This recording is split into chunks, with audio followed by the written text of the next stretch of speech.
जय श्री कृष्णा। मैं संध्या शर्मा इस कथा में आप सभी हरि भक्तों को आमंत्रित करती हूँ। गुरुदेव ने विश्व चैतन्य का अनुभव अपने शिष्य मुकुंद को करवा दिया। फिर गुरु बोले, जब भी तुम्हारा मन इतना सुदृढ़ हो जाए कि तुम्हारा मन इन विराट दृश्यों को देखकर घबरा न जाए, केवल बौद्धिक इच्छा या खुले दिमाग का होना ही इसके लिए पर्याप्त नहीं है। सच्चे भक्त को यह दिव्य अनुभव अवश्य होता है। उसको उसकी अत्यंत तीव्र लालसा ईश्वर को इस प्रकार खींचने लगती है कि ईश्वर उसका प्रतिकार नहीं कर सकता। उस चुंबक की उत्कंठा से सृष्टिपति विराट दर्शन के रूप में साधक की चेतना की सीमा में भगवान स्वयं खींचाते हैं।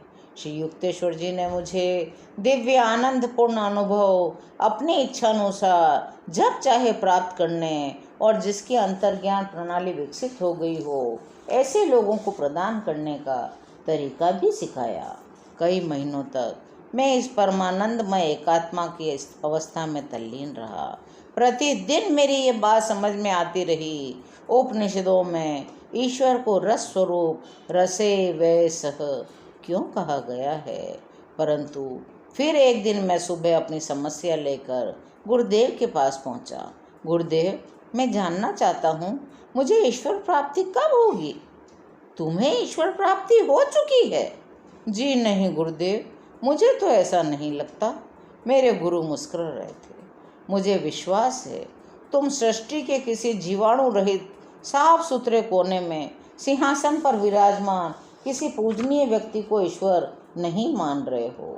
तुम्हारी कल्पना है कि चमत्कारी शक्तियों का किसी के पास होना ही प्रमाण है कि उसने ईश्वर को प्राप्त कर लिया है। नहीं, ऐसा नहीं है।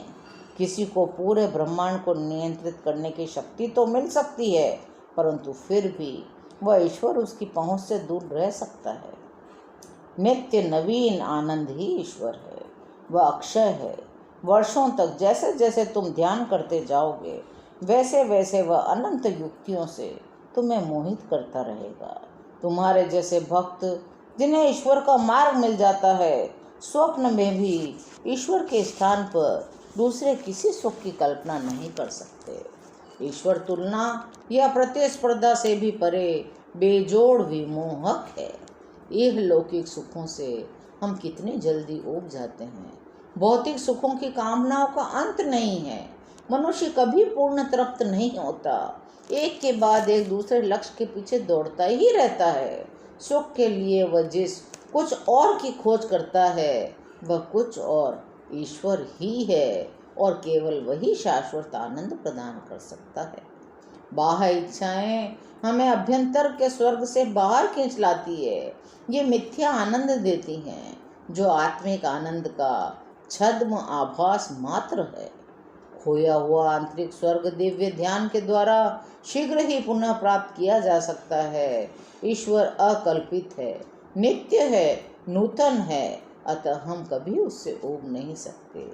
जो परमानंद अनंत काल तक सदा के लिए आह्लाद विविधताओं से भरा हो, उससे क्या कभी किसी का मन भर सकता है? मेरी समझ में आ गया गुरुदेव कि संतों ने ईश्वर को अगाध क्यों कहा है। अमर जीवन भी ईश्वर को समझने के लिए पर्याप्त नहीं है। यह सच है, किंतु वह निकट संबंधी और प्रियजन भी हैं। जब क्रिया योग द्वारा मन इंद्रिय जन्य विकारों से रहित हो जाता है, तब ध्यान ईश्वर का प्रमाण प्रस्तुत कर देता है। गुरुजी, आपने मेरी प्रत्येक समस्या का निराकरण कर दिया।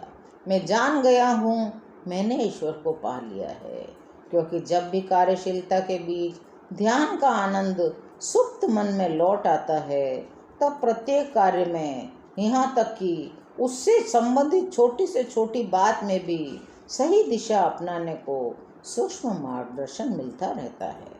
केवल ईश्वर ही अचूक मार्गदर्शन देता है। आखिर वह नहीं तो और कौन सृष्टि का भार वहन कर रहा है मुकुंद? मैं यह सब सुनकर हतप्रभ रह गया। मेरे मन को एक असीम शांति का अनुभव हुआ। आज की कथा यहीं विश्राम लेती है।